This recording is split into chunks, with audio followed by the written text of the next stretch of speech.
Okay. Wow, it's hard to top the last session. We're not quite as cool. But when I think about who is the coolest people in Bitcoin, it's the Bitcoin OGs that brought us to this point today. And I'm honored, really, to have one of the oldest Bitcoiners in this entire industry, this entire ecosystem, on stage as part of this panel today, Star Shu. So Star, for those of you that don't know, has been in Bitcoin since 2011. And I had the privilege, when I was a young lad getting into Bitcoin, to go to Beijing and to visit, at this time called OKCoin's offices. And since then, Star has transformed the company from this small startup in Beijing into a global powerhouse. And it's truly been incredible to watch. So I want to take a second, and I want to reflect upon the past and the future as we sit here with Bitcoin at 100,000. Star, what has changed over the past 10 years in Bitcoin? And what do you think is the next 10 years in Bitcoin are going to look like? Okay. Yeah, since I started the company 12 years before, David, we met in Beijing, I think 2014. That is 10 years before. In last 12 years, there are a lot of funny memory. Yeah, I can talk about a couple of stories. Yeah.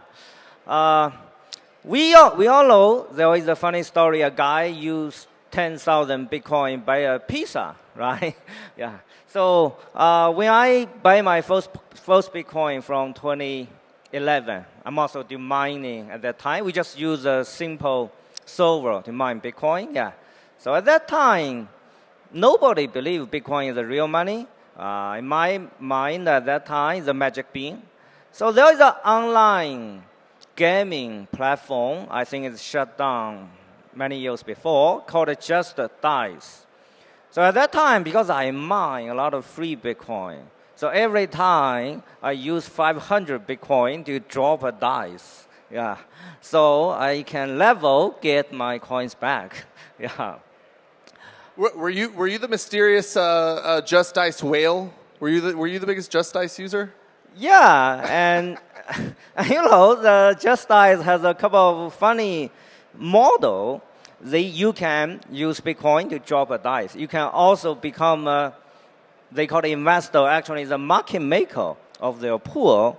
I think there is definitely some legal compliance issues like the shutdown, but I think it's at that time one of the most popular decentralized technology application. Yeah.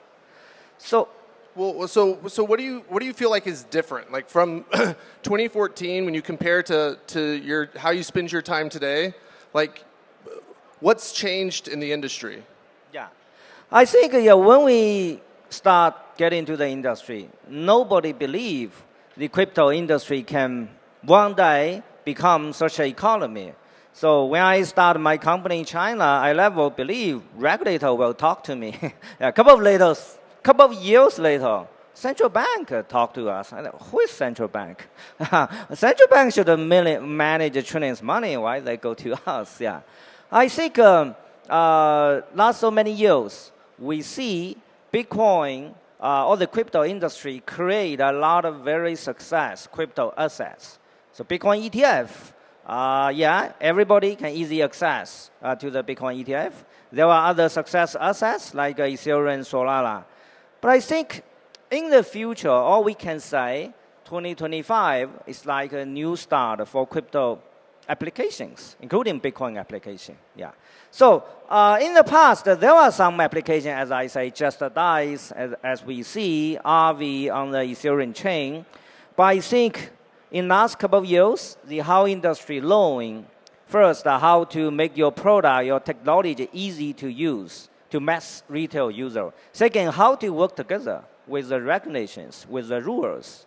I think we see a lot of infra getting mature, so there definitely will a lot of crypto applications from next year. So I would call it the crypto finance stage is coming. Yeah. So fast forward 10 years from now, the year is 2034. What do you think Bitcoin's price is? Where do you think we are? So 2020, that is COVID year. We have annual gala in Beijing. So all of the employee, like 1,000 employee. So I have a speech, and I say Bitcoin price in next 5 years will be 100K. Yeah. And the recent couple of weeks, our employee get their photos sent to our internal chat groups. Yeah. I think, next 5 to 10 years, I'm very optimistic for the Bitcoin price. It's not a financial advice, please. You got to name a number. What's the number? 1 million. Okay, there we go. $1 million, people. Yeah, my employees say, Star always want to set up OKR to the team that is 10 times growth, 10x growth. Okay, and another question before we switch gears a little bit. But, okay, we're going to $1 million of Bitcoin. How does that inform OKX's strategy for Bitcoin? Like, what are you doing with Bitcoin in your products, in your approach to capitalize on that change? Yeah, when we start the company, we are a Bitcoin exchange. We only trade one crypto, one coin, that is Bitcoin. Couple of months later, we start to list a Litecoin. We feel Bitcoin is gold, Litecoin is silver at that time, At that time, we call all of the other coin, altcoin, or we can say a dirty word, shit coin. So there was one time, like 2017, Vitalik come to me and say, Star, can we negotiate, list the Ethereum on your exchange? I say, shit coin, go. It's a shame story. Hey, you weren't wrong. You weren't wrong. So I think from OKX perspective, we use until today, we are a professional exchange. We offer a robust trading product line like spot trading, derivative trading. We also support, we call it unified account. So if you have negative P&L in spot, a positive P&L in like options, we will have P&L offset. We call it unified trading or portfolio margin. At the same time, we build a Web3 wallet. We have an infra. We real-time monitor data from all of the popular chains. And our infra can understand the real-time data format from different chains, different blocks. Based on this infra, we build a cross-chain, multi-chain wallet, cross-chain decentralized trading, cross-chain NFT marketplace, because all of the data is on-chain. So my understanding is in the future, there will be millions, 10 millions decentralized applications. The whole market, the customer, just like we use Google to access the websites, we use TikTok or YouTube to access videos. We will have 10 millions of dApps. OKX Web3 wallet try to be a gateway to the dApps. For Bitcoin, definitely is a classic chain. So we do a lot of specific optimization for Bitcoin, like how to manage the UTXOs, how to improve the Bitcoin transaction success rate. Especially there are some Bitcoin nil-to scenario, or how to use the Bitcoin Satoshi. There are inscription, ordinals, BRC20. So we offer a very powerful UTXO management tools. Make the customer can easily identify all of your Bitcoin as Bitcoin itself and ordinals, BRC20, other assets from your UTXO. So, in the how Bitcoin ecosystem market, OKX actually play a very significant role. Based on my knowledge, I think more than 50% the ordinals transaction is created through OKX wallet. More than 70% of BRC20 transaction is created through OKX wallet. Wow. Well, so let's switch gears here a little bit. Haider, you're the creative side.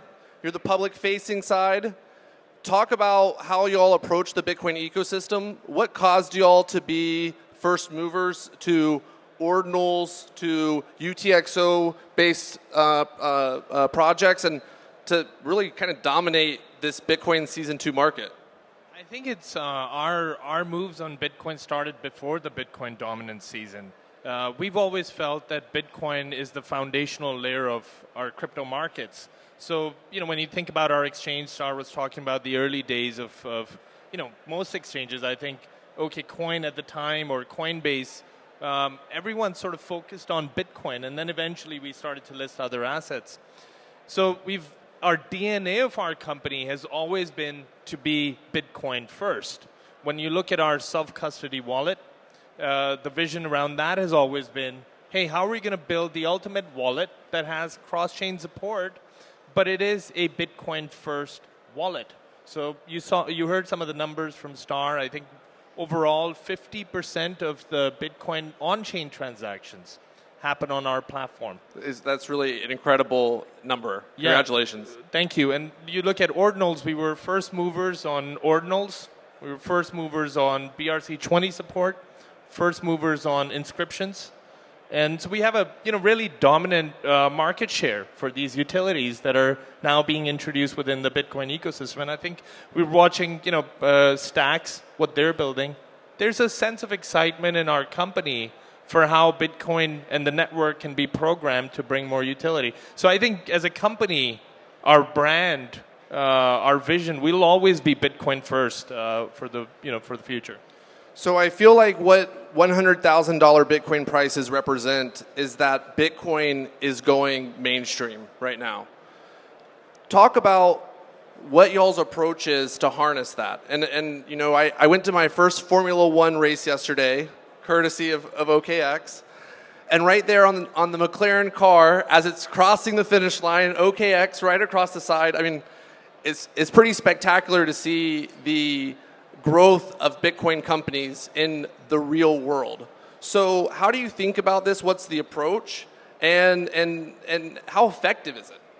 Well, I think the company's approach, or I urge everyone in this room, I think we have to all take this approach, is that we have to think about our marketing in a 10-year interval. And there are a lot of people, there's two kinds of people outside these rooms. I'm imagining a lot of you guys are already crypto holders and you all have Bitcoin. But there's still a significant part of the world. There's two types of people in that world that's outside our community. One is they still don't understand Bitcoin. I think there's a little education that we have to do to continue to bring them into our ecosystem. And two, most of the people who are outside our community think that they're too late. And I think there's education we have to do to explain that there's the Bitcoin denomination and its overall economics, its supply. So there's more work to do there. And I think platforms like McLaren really help us achieve it. Now, when we put our logo on the McLaren car, we're not expecting people to convert right away. We're hoping that they're going to start to get comfortable with the brand. If they didn't believe in crypto or they didn't believe in this ecosystem, this is a gentle way of introducing them and bringing them in. Now, think about marketing as dating. If you're out on your first date, you're not going to ask somebody to marry you on your first date. So it's a similar analogy in marketing. I think we want people to be exposed to our brand 5, 6, 7 times before it creates a probability for them to give us a shot. And the other thing is, on consumer marketing, we all built this industry with hard work and engineering. Now, there are traditional companies, brokerage platforms. In the United States, you have Fidelity, Charles Schwab, Thinkorswim. Now, they're all starting to introduce Bitcoin on their platform, as an ETF or other instruments, spot trading. And they have been very comfortable and seasoned with consumer marketing. So I think that's been a big thing for our companies, make sure we lean into consumer marketing and don't expect results in year 1, year 2. Build our character, introduce our character, and be there for the long run. Where do you see the most growth happening in terms of users from around the world? Where do you see the growth? I think there's two types of growth we see: organic growth, and all over the world, given our platform with McLaren, Man City, the Tribeca Film Festival. But then we've also, a lot of our teams have been doing the hard work of getting licensed in different markets. So I think most people perhaps don't know this today about OKX. We're probably the most licensed company in the world, crypto company in the world. We have a license in Singapore. Very, very tough to achieve. I think most of the companies probably at at the top level, don't have a Singaporean license. You look at UAE, we were not the first to get a license, but we're definitely the first to have an operational license with a banking partner. So we met a few customers now. They said, hey, we're coming to your platform because you have an easy on and off ramp through our banks. So I think the way we're driving our growth is a super focus on licenses, registrations, working with regulators, and making sure we have banking partners so it's easy to onboard all those people who see our logo on McLaren. Because they don't have crypto. They can't transfer it from one exchange to another. So they need banking rails to be able to come in, and I think that's a big focus of our growth. And how much did it cost to get McLaren to change their color to Bitcoin orange? They didn't really change their color. I think when we picked the team, one of the key things we looked at is, gosh, the papaya color looks a lot like the Bitcoin color. And I think that was a consideration. And I don't know if most of you guys noticed, if you watch these races, there's a little secret nugget. David, I don't think you even noticed it, but the back of the tail, there are 2 OKX logos, front-facing. Under those 2 logos, there's a line called Accelerating Web3. So what's special about the race yesterday in the Constructor Championship is that not only did McLaren win a championship, you actually had Accelerating Web3 across the track making history for McLaren and for our industry. Incredible win yesterday, by the way, so congratulations on that front, too. Thank you. So, I think as we go mainstream, there is a little bit of an ideological and philosophical divide that is going to, I think, rear its head in a bigger and bigger way, which is, how do you own Bitcoin? Do you own Bitcoin in an ETF? Do you own Bitcoin by owning shares in a company that holds Bitcoin? Or are you holding Bitcoin, you're holding your own private keys, you're self-custodying your own funds? And I think we're at risk of this industry moving in one direction versus the other, and it could change how our industry works. Star, how do you think about self-custody? How are you approaching this problem? And how do you deal with the trade-offs that come from, having sovereign control of your money, but also having a user interface that normal everyday people can actually use? Yeah. I think self-custody is a very beautiful infrastructure to the finance industry. So for our human society, thousands of years history, we make money, which is silver or gold. We take the money back, put it under your bed, okay? You own your money. The reason I think maybe less than 100 years, we go to digital times. When we get money, it's defaultly go to an agency, which is a bank, which is good. I don't mind. Bank hold my money. Then the bank can loan my money out, make interest, share very tiny to us, which is also good. The bank has the right to manage their customer funds. The problem is if a bank getting bankrupt, you can, in the United States, you get a $250,000 back insurance. In other countries, you may get zero bank. That is crazy, yeah. I think self-custody gives our society an opportunity back to own your money yourself, yeah. So I think in the future, everybody will get a self-custody wallet. All the financial institution service will become decentralized applications. Everybody can use your wallet, access to those dApps. You have 1 million in your wallet, you approve 100K to a JP Morgan Chase dApp. You may approve another 200K to Citibank dApp or to insurance companies dApp. I think that is a very beautiful ecosystem in the future. Also, self-custody, until today, we will see low KYC, no compliance. I think the whole industry has changed. There are a lot of technology infra also developed very fast, like a ZK KYC. Like we OKX also has our product strategy to deliver some 2-of-2 multi-sig wallet. The company, we hold a primary key. The customer hold another half.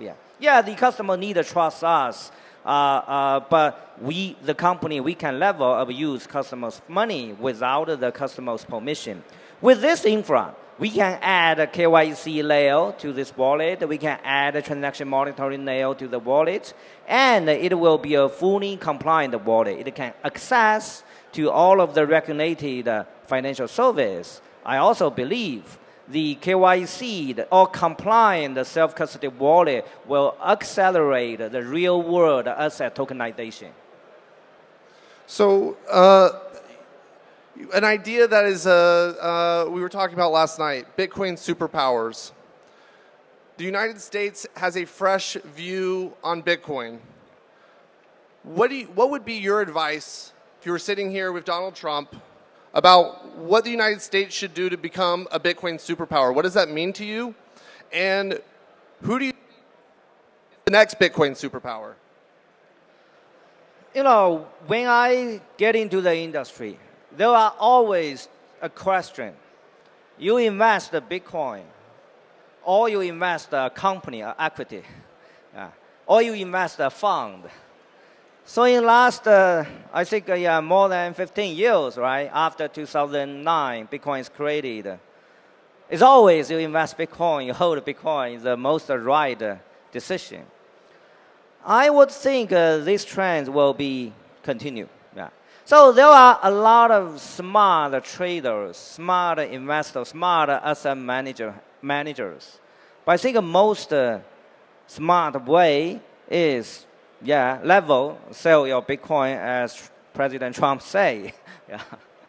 And I think it's not a gambling, it's not a bad. We need to understand the real value about why in not so many years, Bitcoin died so many times. There were so many crises, right? 51% hash power attack. Mt. Gox got hacked. Bitcoin fork, which is Bitcoin Core and a BCH. There are so many crises. But every time, if the industry recovered from the crisis, they will survive to a very stronger, powerful than before. Why? I would think, it's simple. Until today, how many users hold Bitcoin? I think globally, although every company say I have 100 million customers, but real Bitcoin holder maybe 10 million. How many users finally would like to hold a piece of Bitcoin? I don't have the answer, but I have some stories. As I say, when Bitcoin is very cheap, so like there is a conference like this, I would say, today I do an air job, everybody want Bitcoin. That's 10 years before, not today. Yeah. So there are some of my friends' kids, they go to US, go to university.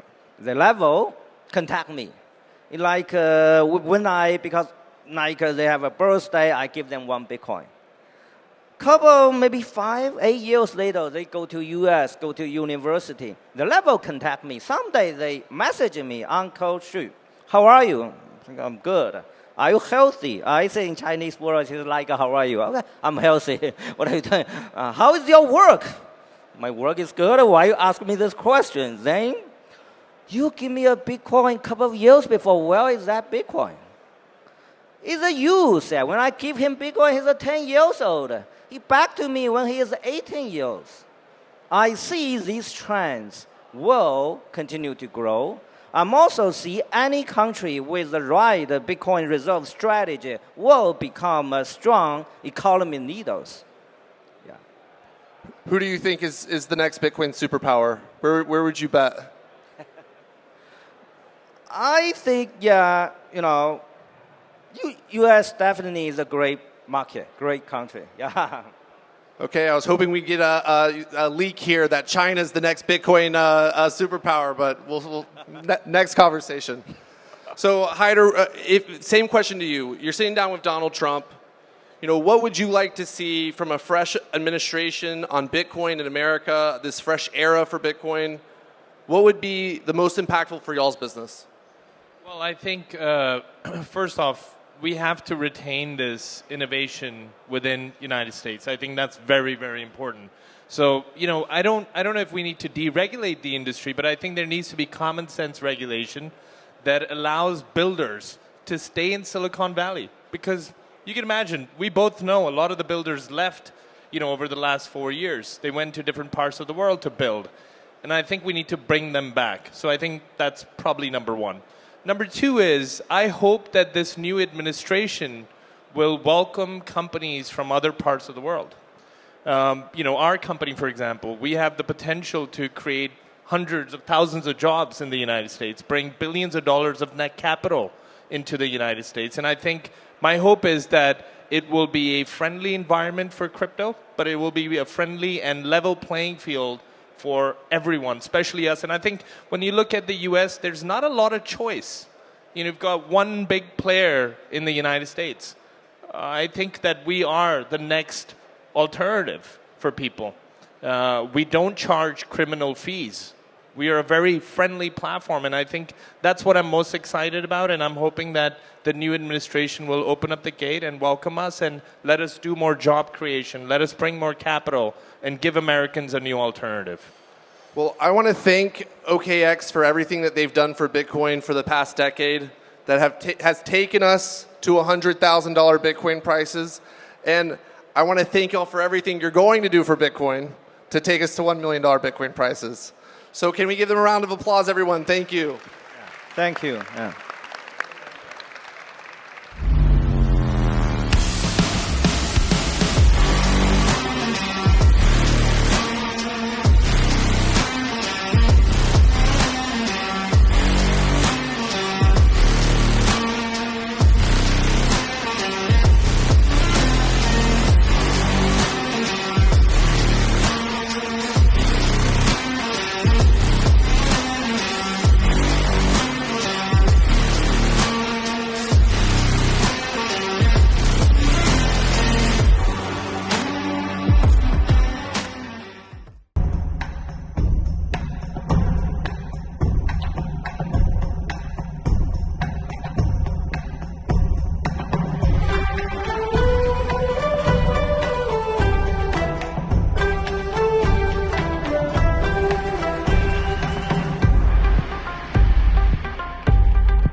Is your company ready for the next evolution in financial strategy? Bitcoin for Corporations is your partner in securing the future of your business. With exclusive membership benefits, our comprehensive masterclass, and a network of trusted service providers, we provide the insights and resources to help you incorporate Bitcoin into your financial strategy, ensuring stability and long-term value. Strengthen your business. Innovate with confidence. Bitcoin for Corporations, protecting your treasury and positioning you for the future.